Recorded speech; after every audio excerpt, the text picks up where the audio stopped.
प्यारे छात्र छात्राओं, आज हम लोग एक लंबे अंतराल के बाद मिल रहे हैं, एक नई ताजगी के साथ, एक नए उत्साह के साथ, एक नए संकल्प और शुभकामना के साथ कि इस वर्ष की परीक्षा का समय बहुत कम है। बिहार मॉडल का जो रूप स्वरूप है वह भी सामने आ गया है। हम लोग इसी पर चर्चा करेंगे और आपको यह शुभकामना दी जाती है कि आप अच्छी तैयारी करें, अच्छी तैयारी कर परीक्षा में अधिक से अधिक अंक प्राप्त करें। यही मेरी शुभकामना है। आशा है आप लोगों को अच्छा अंक आएगा। ध्यान से सुनिए। तो अभी हम लोग बिहार मॉडल की बात कर रहे हैं कि बिहार मॉडल में जो प्रश्न पूछा गया है, मॉडल प्रश्न, उस पर हम चर्चा करते हैं। प्रायः परीक्षा में इस तरह के प्रश्न पूछे जाते हैं, बल्कि ये कह लीजिए कि बिहार बोर्ड से जो मॉडल आता है उसका बहुत सारा अंश फाइनल परीक्षा में आता है। तो यह एक तरह से आपके लिए एक गेस क्वेश्चन है, अनुमानित है। आप अलग से भी अच्छी तैयारी करें और इसको भी आप ध्यान से देखें। यह शैली की दृष्टि से कह लीजिए, ढंग की दृष्टि से इसी तरह का प्रश्न पूछा जाएगा। यह प्रश्न पूछा जाए या नहीं पूछा जाए, लेकिन इस तरह का प्रश्न पूछा जाएगा, ये बताना मूल उद्देश्य है। अभी आप देख रहे हैं, पहला प्रश्न है, उसने कहा था शीर्षक कहानी में सूबेदारनी ने युद्ध भूमि में अपने पति और पुत्र को बचाने के लिए किससे कहा था। शीर्षक है उसने कहा था, तो इसका उत्तर होगा लहना सिंह से सूबेदारनी ने कहा था। लहना सिंह, ये आप देख रहे हैं, तो लहना सिंह। संपूर्ण क्रांति भाषण निम्न में से किसने दिया था। संपूर्ण क्रांति आप जानते हैं कि भाषण है, और उस संपूर्ण क्रांति के रचनाकार हैं जयप्रकाश नारायण। तो जयप्रकाश नारायण इस भाषण को देने वाले हुए, तो इसका उत्तर ए हो जाएगा। अब अगले प्रश्न को देखिए। तीसरा प्रश्न है, ओ सदा नीरा शीर्षक निबंध निम्न में से किस रचनाकार का है। ओ सदा नीरा, तो ओ सदा नीरा पाठ आप देख रहे हैं यहाँ पर। ओ सदा नीरा पाठ के लेखक हैं जगदीश चंद्र माथुर, अर्थात आपको बी हो गया, तो ये इसका उत्तर बी हो गया। इसके बाद आप देख रहे हैं चौथे प्रश्न, जूठन शीर्षक आत्मकथा निम्न में से किसकी रचना है। जूठन पाठ के रचनाकार का नाम आप जानते हैं ओम प्रकाश वाल्मीकि। यहाँ पर आप देख रहे हैं ए में है ओम प्रकाश वाल्मीकि, तो इसका उत्तर ए हो गया। शिक्षा पाठ, शिक्षा निम्न में से किसकी रचना है, तो आप यहाँ पर देख लीजिए। शिक्षा पाठ के रचनाकार का नाम यहाँ पर आप देख रहे हैं जे कृष्णमूर्ति, बी है, तो इसका उत्तर बी हो गया।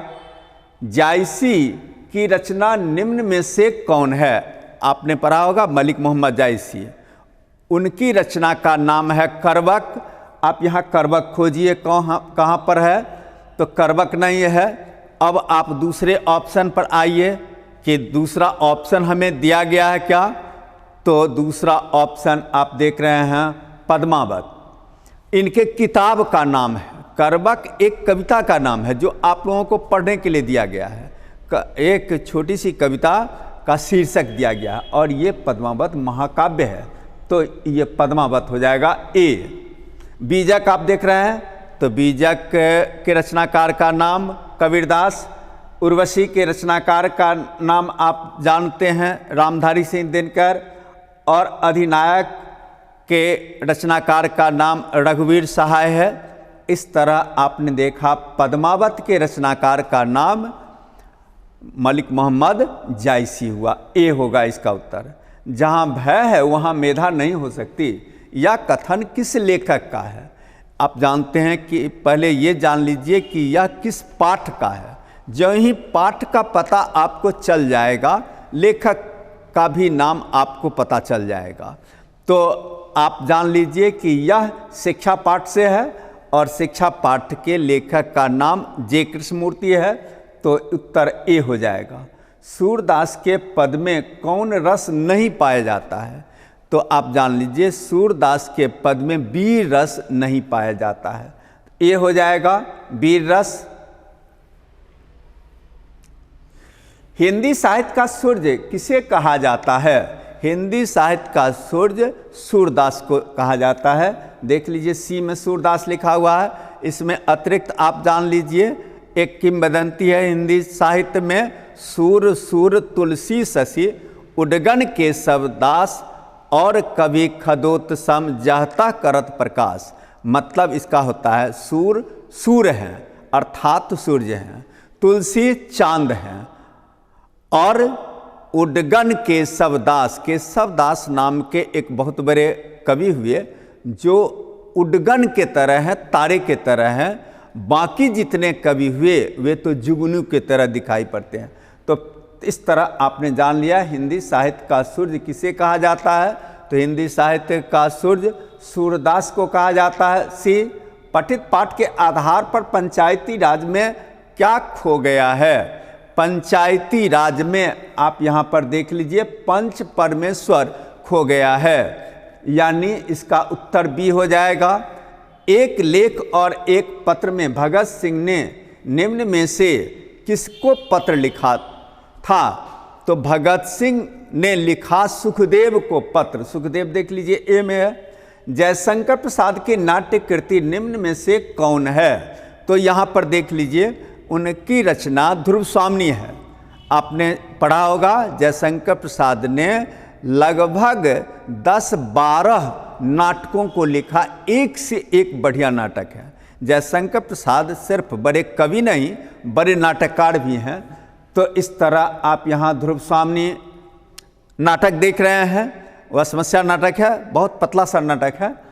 कोणार्क के लेखक का नाम जगदीश चंद्र माथुर है। आषाढ़ का एक दिन का नाम मोहन राकेश, आधे अधूरे का नाम ये मोहन राकेश ही है। तो इस तरह 12वें प्रश्न का उत्तर हुआ ए, ध्रुव स्वामिनी। तार सप्तक का प्रकाशन वर्ष, तार सप्तक कई बार प्रकाशित हुए, पहला प्रकाशन वर्ष 1943 है, ए हो जाएगा। सुभद्रा कुमारी चौहान के पिता निम्न में से कौन हैं? सुभद्रा कुमारी चौहान के पिता का नाम यहाँ पर देखिए, ठाकुर रामनाथ सिंह, बी हो जाएगा। उनके पिता का नाम ठाकुर रामनाथ सिंह, तो यहाँ पर बी आप देख रहे हैं। शेक्सपियर पुरस्कार निम्न में से किनको मिला?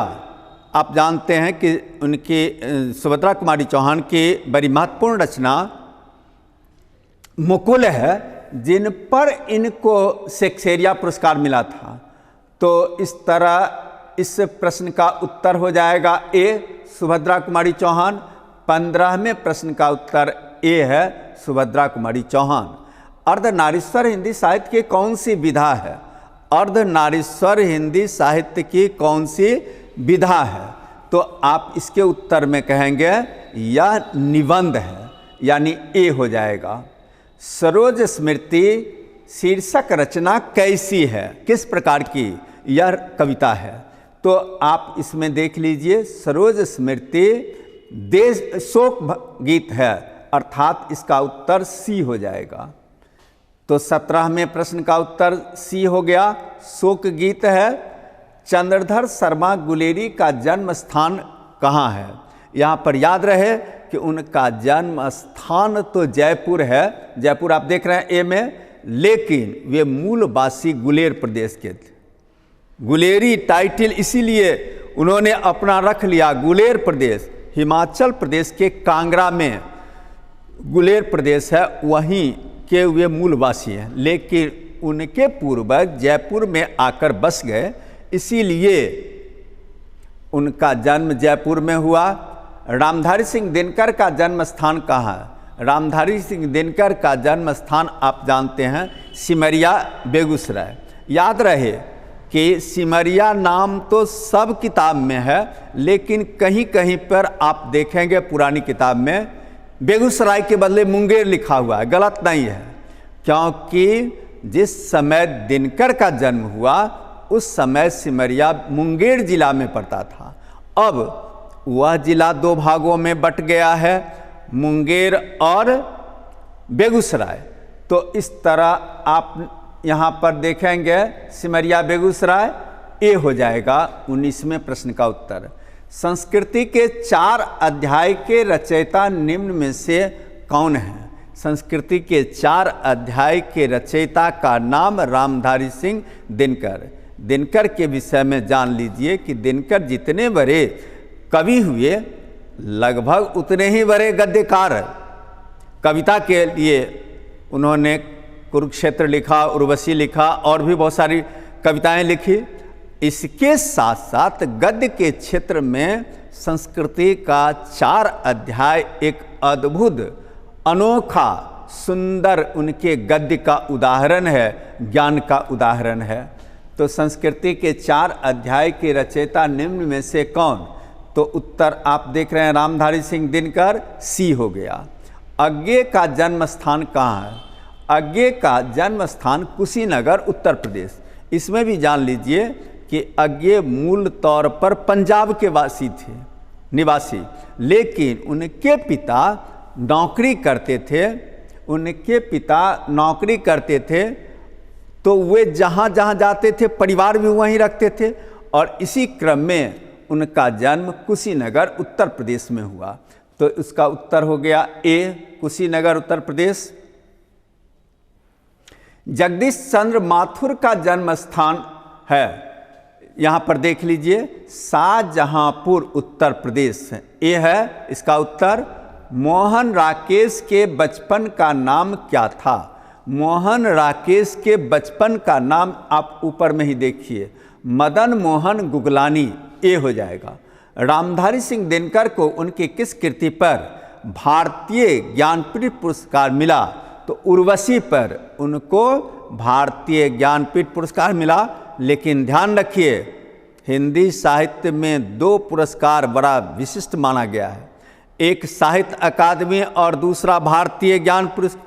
एक पुरस्कार जिसको मिल जाता है वह तो महान हो जाता है, और दिनकर को दोनों पुरस्कार मिला, साहित्य अकादमी भी मिला और भारतीय ज्ञानपीठ पुरस्कार भी मिला।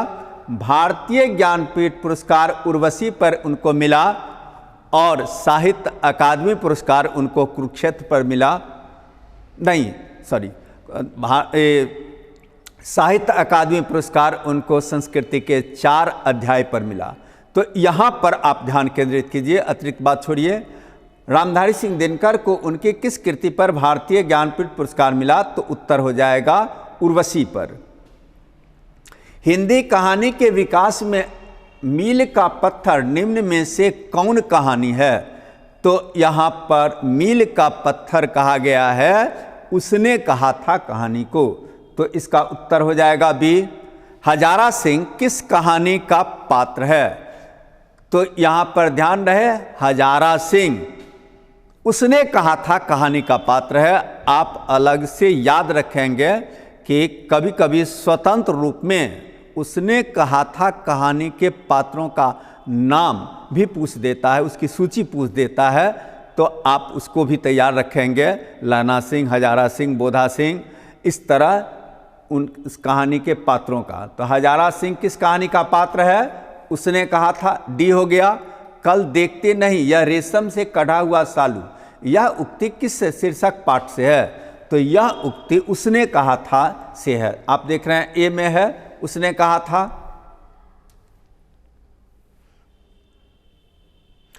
28वें प्रश्न को देखिए, महेश्वर किस कहानी का पात्र है? तो महेश्वर रोज कहानी का पात्र है, ये हो जाएगा। कुंती किस एकांकी की पात्रा है? तो इसका उत्तर हो जाएगा कुंती। सिपाही की माँ एकांकी की पात्रा है, वह कुंती विष्णु की पड़ोसन है। तो इसका उत्तर हो जाएगा ए, सिपाही की माँ। कविता के नए प्रतिमान के रचयिता निम्न में से कौन है? कविता के नए प्रतिमान के रचयिता नामवर सिंह है, उसी पर उनको ज्ञानपीठ पुरस्कार भी मिला हुआ, नहीं साहित्य अकादमी पुरस्कार मिला हुआ है। तो आप देख रहे हैं नामवर सिंह, सी। आपको प्रश्न है, कविता के नए प्रतिमान के रचयिता निम्न में से कौन है? तो सी हो जाएगा नामवर सिंह। सच है जब तक मनुष्य बोलता नहीं तब तक उसका गुण दोष प्रकट नहीं होता। यह उक्ति किस शीर्षक पाठ से है? तो यह आपको बातचीत पाठ से यह उक्ति है। तो ए हो जाएगा। डॉक्टर अंबेडकर राष्ट्रीय पुरस्कार निम्न में से किनको मिला है? ओम प्रकाश वाल्मीकि को मिला है। ए हो जाएगा। इनसे ये न कराओ भूखे रह लेंगे, इन्हें इस गंदगी में ना घसीटो। यह उक्ति किस शीर्षक पाठ से है? तो याद रखिए यह उक्ति जूठन पाठ से है। और यह उक्ति यदि आपको पूछ दिया जाता है किसकी है, तो लेखक अर्थात ओम प्रकाश वाल्मीकि की भाभी से की है। तो इसका उत्तर हो गया जूठन बी। पंडित राम अवतार वैद्य एवं पिताजी किस कहानी के पात्र हैं? यह तिरिच कहानी के पात्र हैं। ये तिरिच कहानी के पात्र हैं पंडित राम अवतार वैद्य और पिताजी। तो ये आप तिरिच देख रहे हैं। जसवीर और जनेसर किस आत्मकथा के पात्र हैं? जसवीर और जनेसर ओम प्रकाश वाल्मीकि के भाई थे और यह जूठन कहानी आत्मकथा कह लीजिए, आत्मकथा के पात्र हैं। तो यहाँ पर ए हो जाएगा इस प्रश्न का उत्तर। प्रेमाख्यानक काव्य धारा के कवि निम्न में से कौन हैं? तो यहाँ पर देख लीजिए इसका उत्तर हो जाएगा सी जायसी। जायसी का पूरा नाम मलिक मोहम्मद जायसी। ये प्रेमाख्यानक काव्य धारा के निर्गुण प्रेम मार्गी धारा के कवि माने गए हैं। तो इसका उत्तर हो गया जायसी। गाढ़ी प्रीत नैनजल भेई यह पंक्ति किस शीर्षक कविता से है? यह आपको करवक से है। गाढ़ी प्रीत नैनजल भेई यह करवक पाठ से है। इसका उत्तर बी हो गया। कली कराल दुकाल दारुण सब कुभांति कुसाज यह पंक्ति किस शीर्षक कविता से है? तो आपने पढ़ा होगा तुलसी के पद को। तो यह तुलसी के पद पाठ से उद्धृत है। तो ए हो जाएगा। डरा हुआ मन बेमन जिसका बाजा रोज बजाता है यह पंक्ति किस शीर्षक कविता से है? तो यह पंक्ति अधिनायक शीर्षक कविता से है। अधिनायक देख लीजिए सी में है।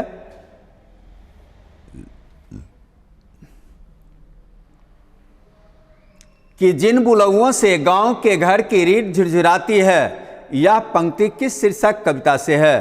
तो आप जान लीजिए कि यह पंक्ति गांव के घर शीर्षक कविता से है। आप यहाँ पर गांव का घर देख रहे हैं बी। तो इसका उत्तर बी होगा। जिस पुरुष में नारीत्व नहीं अपूर्ण है यह उक्ति किस शीर्षक पाठ से है? तो यह पंक्ति आपको अर्धनारीश्वर पाठ से है, यानी ए से है। ओ सदा नीरा शीर्षक पाठ में किस नदी की चर्चा की गई है? आपने शुरू में ही पढ़ा होगा। ओ सदा नीरा में गंडक नदी की चर्चा की गई है। गंडक नदी पर अधिक बात की गई है। तो गंडक नदी आप देख रहे हैं सी इसका उत्तर हो जाएगा। आज तक तो सुना नहीं था कि कांटों के चुभने से मर जाते हैं किस शीर्षक पाठ की उक्ति है? तो इसे तिरिच मान लेंगे सी। तिरिच कहानी किस प्रकार की रचना है? तिरिच कहानी के विषय में कहा जाता है यह जादुई यथार्थ की कहानी है। जादुई यथार्थ आप देख रहे हैं यहाँ पर डी हो जाएगा। गैग्रिन शीर्षक रचना के रचयिता निम्न में से कौन हैं? तो इसका उत्तर आप देख लीजिए। गैग्रिन शीर्षक रचना के रचयिता अज्ञेय। इसको थोड़ा और स्पष्ट कर लीजिए। आप लोगों को लगता होगा कि ये गैग्रिन पाठ तो हमें पढ़ने के लिए कभी दिया नहीं गया, कहाँ से ये आ गया? तो इसका स्पष्टीकरण जान लीजिए कि रोज कहानी आपने पढ़ी है। रोज कहानी का पहले गैग्रिन नाम ही दिया गया था। गैग्रिन नाम से उस कहानी का प्रकाशन किया, बाद में शीर्षक बदल दिया गया। तो गैग्रिन कहानी को ही रोज कहानी के रूप में बदला गया। तो इस तरह आपने जान लिया कि रोज कहानी का पुराना नाम गैगरिन है। तो इस तरह गैगरिन के रचनाकार का नाम हो गया अज्ञेय। ये हो जाएगा इसका उत्तर। तिरिछ शीर्षक पाठ में तिरिछ क्या है? एक विषैला कीड़ा का नाम है, छिपकली प्रजाति का एक जहरीला कीड़ा है। तो इसका उत्तर ए हो जाएगा। दलित साहित्य का सौंदर्य शास्त्र के रचयिता निम्न में से कौन है? ओम प्रकाश वाल्मीकि। ए हो जाएगा। पुंडरीक जी का संबंध निम्न में से किस रचना से है? तो पुंडरीक जी की चर्चा की गई है ओ सदा नीरा में। तो यहाँ पर ओ सदा नीरा देख लीजिए, बी है। इसका उत्तर बी हो जाएगा।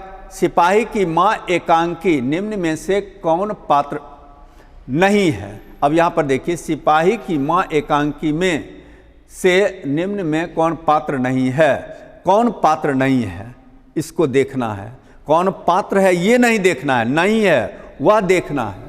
तो यहाँ पर मालती देख लीजिए, और सब तो सिपाही की माँ पाठ की ही पात्र हैं, और यहाँ पर ये मालती नहीं है, तो उत्तर हो जाएगा डी।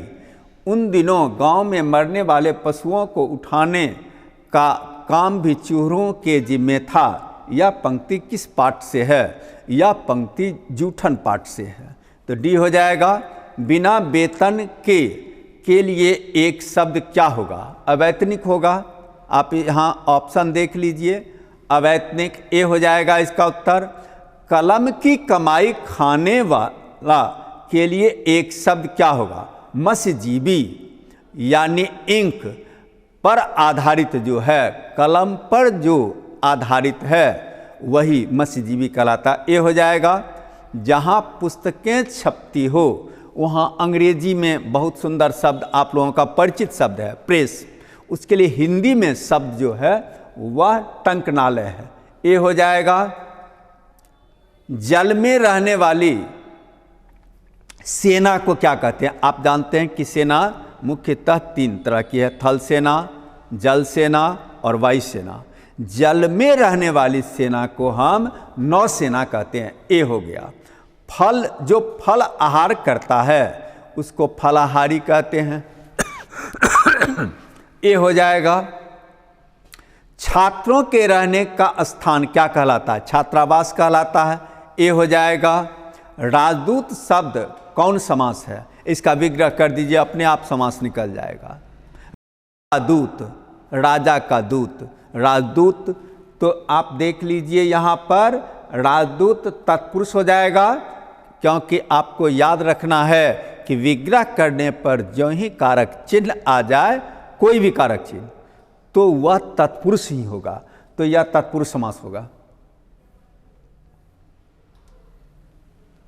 यथाशक्ति कौन समास है? यथाशक्ति अव्ययभाव समास है। ये है जिस समास के पहला पद में अव्यय हो, अर्थात जिस समास का पहला पद अव्यय हो वह अव्ययभाव। यहाँ पर देख रहे हैं यथा जो है वह अव्यय है, तो इस तरह अव्ययभाव समास है। भला बुरा शब्द कौन समास है? भला और बुरा। तो आप देख रहे हैं यहाँ पर द्वंद्व हो जाएगा बी। दोपहर शब्द कौन समास है? पहला पद संख्यावाचक है, तो यहाँ पर आप देख लीजिए द्विगु है। ए हो जाएगा। माँ बाप कौन समास है? माँ और बाप, तो दोनों पद प्रधान हो गया, इसीलिए यह द्वंद्व समास हो जाएगा। चतुरानन शब्द कौन समास है? चतुरानन ब्रह्मा जी को कहा गया है, इसीलिए यह बहुब्री समास माना जाएगा। विशेष अर्थ रखता है। हर 4 आनन वाले को चतुरानन नहीं, केवल ब्रह्मा जी को ही कहा जाता है, इसीलिए यह बहुब्री समास है। ए हो गया। बुढ़ापा शब्द कौन संज्ञा है? बुढ़ापा शब्द भाववाचक संज्ञा है। तापन, हट, बट, आई, आव, ये सब जो है वह भाववाचक की निशानी है, तो भाववाचक संज्ञा है। पाटलिपुत्र शब्द कौन संज्ञा है? पाटलिपुत्र एक शहर का नाम है, पटना का पुराना नाम पाटलिपुत्र है। तो आप यहाँ पर देख लीजिए व्यक्तिवाचक। गुच्छा शब्द कौन संज्ञा है? गुच्छा शब्द आपको समूहवाचक होगा। यहाँ पर देख लीजिए समूहवाचक ए है। चीनी शब्द कौन संज्ञा है? चीनी को आप नापते हैं या तौलते हैं, यह द्रव्यवाचक संज्ञा है। अब यहाँ पर देख लीजिए द्रव्यवाचक संज्ञा सी हो गया। निम्न में से शुद्ध शब्द कौन है? यहाँ पर इसको आप देखिए ए में आशीर्वाद, यहाँ पर व पर रेफ दिया हुआ है। याद रहे कि जिस वर्ण पर रेफ पड़ता है उसके पहले र का उच्चारण होता है। तो आप यहाँ पर आ सी र पढ़ते हैं तब वाद पढ़ते हैं, इसीलिए व पर रेफ दिया जाना सही है। यहाँ पर यदि आप पढ़ दीजिएगा तो इसका उच्चारण हो जाएगा आरसीवाद, वह भी आरसीवाद हो जाएगा। यहाँ पर आप देख रहे हैं उसी के तरह का यह भी है, तो आप इसको सही मानेंगे आशीर्वाद, ए हो जाएगा इसका उत्तर। निम्न में से शुद्ध शब्द कौन है? शुद्ध शब्द आपको ए है प्रशंसा। इतिहास शब्द का विशेषण क्या है? इतिहास का विशेषण ऐतिहासिक होगा। ऐतिहासिक देख लीजिए ए में है। लोक शब्द का विशेषण क्या है? लौकिक होता है, औकार। यहाँ पर लौकिक देख लीजिए बी में है लौकिक, तो इसका उत्तर बी हो जाएगा। भारत का विशेषण क्या है? भारत का विशेषण भारतीय होगा, तो भारतीय देख लीजिए। यहाँ पर है डी, नहीं बी है, सॉरी, इसका उत्तर हो गया बी भारतीय। खून पसीना एक करना मुहावरे का अर्थ, खून पसीना एक करना मुहावरे का अर्थ होगा बहुत परिश्रम करना, ए हो जाएगा। ईंट से ईंट बजाना मुहावरे का अर्थ होगा।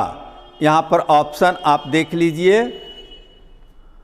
ईंट से ईंट बजाने का अर्थ हो जाएगा लड़ाई करना, मुंहतोड़ जवाब देना। यहाँ पर ऑप्शन में लड़ाई करना है तो आपको सी लड़ाई करना मानना होगा। गाल बजाना मुहावरे का अर्थ है डींग हाँकना, ए हो जाएगा। अग्नि शब्द का पर्यायवाची क्या है? अग्नि का पर्यायवाची पावक है, ए हो जाएगा। कपड़ा शब्द का पर्यायवाची वस्त्र हो जाएगा, ए। काजल शब्द क्या है? पुल्लिंग शब्द है, काजल शब्द पुल्लिंग है। आत्मा शब्द क्या है? आत्मा शब्द याद रहे हिंदी में स्त्रीलिंग है। हिंदी भाषा हम लोग पढ़ते हैं तो हम लोग आत्मा को स्त्रीलिंग, लेकिन याद रहे संस्कृत में आत्मा शब्द पुल्लिंग है। लेकिन चूंकि हम संस्कृत अभी नहीं पढ़ रहे हैं, इसीलिए आत्मा को हमें स्त्रीलिंग में ही स्वीकार कर लेना है, तो स्त्रीलिंग हो गया। प्राण शब्द क्या है? प्राण शब्द पुल्लिंग है, ए हो जाएगा। पुरस्कार शब्द का विलोम क्या होगा? पुरस्कार का विलोम दंड हो जाएगा, बी। अनुराग शब्द का विलोम क्या होगा? अनुराग शब्द का विलोम, ए आप देख रहे हैं विराग हो जाएगा, ए हो जाएगा। कृपा शब्द का विलोम क्या है?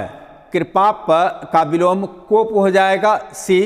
गणतंत्र शब्द का विलोम क्या है? यहाँ पर ध्यान रहे कि गणतंत्र का विलोम प्रायः लोग गलती से परतंत्र कर देते हैं, लेकिन यह गलत है। गणतंत्र का विलोम सही विलोम होगा राजतंत्र। तो आप यहाँ पर देख लीजिए ए में राजतंत्र है, परतंत्र गलत होगा। प्रायः लोग परतंत्र लिख देते हैं, इसको ध्यान से आप लोगों को ठीक करके उत्तर देना है। परतंत्र नहीं होगा, राजतंत्र होगा, ए। साकार शब्द का विलोम क्या होगा? साकार का विलोम निराकार होगा, ए हो जाएगा। दक्षिण शब्द का विलोम क्या होगा? दक्षिण शब्द का विलोम उत्तर ए हो गया। नील कमल शब्द कौन समास है? आप देख रहे हैं कमल के पहले नील विशेषण लगा हुआ है। जिस समास का पहला पद विशेषण हो वह कर्मधारय होता है। आप देख लीजिए कर्मधारय कहाँ है, तो डी है, तो इसका उत्तर डी हो गया। थोड़ा पानी किस विशेषण का उदाहरण है? पानी से पहले आपने मात्रा थोड़ा का बोध कराया है, तो यह परिमाण बोधक विशेषण होगा। यहाँ पर आप देख लीजिए परिमाण बोधक सी है, सी उत्तर हो जाएगा। जगन्नाथ शब्द का संधि विच्छेद क्या होगा? ऑप्शन दीजिए। देखिए जगत जोर नाथ, जगत जोर नाथ, जगन्नाथ हो गया, ए हो जाएगा। विद्यार्थी शब्द का संधि विच्छेद क्या है? विद्या जोड़ अर्थी, ये सब बहुत आसान है। ए हो जाएगा। दिगंबर शब्द का संधि विच्छेद दिक जोड़ अंबर, यहां पर बी देख लीजिए। मदिरालय शब्द का संधि विच्छेद मदिर जोड़ आलय, मदिर जोड़ आलय, यहां पर सी देख लीजिए, मदिर जोड़ आलय। अनजान शब्द में उपसर्ग क्या है? अनजान शब्द में उपसर्ग अन होगा, यहाँ आप बी में देख रहे हैं अन। पुरातन शब्द में उपसर्ग पुरा होगा, पुरा देख लीजिए बी। प्रतिनिधि शब्द में उपसर्ग क्या है? प्रति होगा, ए देख रहे हैं। उपभाषा शब्द में उपसर्ग क्या है? उप है, बी आप देख रहे हैं। विशेष शब्द में उपसर्ग क्या है? विशेष शब्द बी होगा, सी आप देख रहे हैं। सुकर्म शब्द में उपसर्ग क्या है? सु है, ए देख रहे हैं। मैं स्वयं खा लूँगा, यहाँ पर किस सर्वनाम का उदाहरण है? निज, स्वयं इत्यादि निजवाचक सर्वनाम का उदाहरण है। निजवाचक यहाँ पर आप देख रहे हैं सी में। बेईमान शब्द है कौन चीज़? आप देख रहे हैं कि यह विदेशज शब्द है, बेईमान या उर्दू का शब्द है, यानी अरबी फारसी का शब्द है, तो इस तरह यह विदेशज बी हो जाएगा। लिंग के हिंदी में कितने प्रकार हैं? तो आपके लिए यह बहुत आसान प्रश्न है, छोटा बच्चा भी जानता है। हिंदी में 2 प्रकार के लिंग हैं, तो आप यहाँ पर देख रहे हैं 2। इस तरह आपने पूरे पाठ को पूरा किया। आशा है कि आप लोग पाठ को फिर से ध्यान से सुनेंगे, पढ़ेंगे और परीक्षा में अधिक से अधिक अच्छा अंक प्राप्त करेंगे। इसी शुभकामना के साथ आज का वर्ग आप लोगों से विदा लेता है। धन्यवाद, शुभकामना के साथ।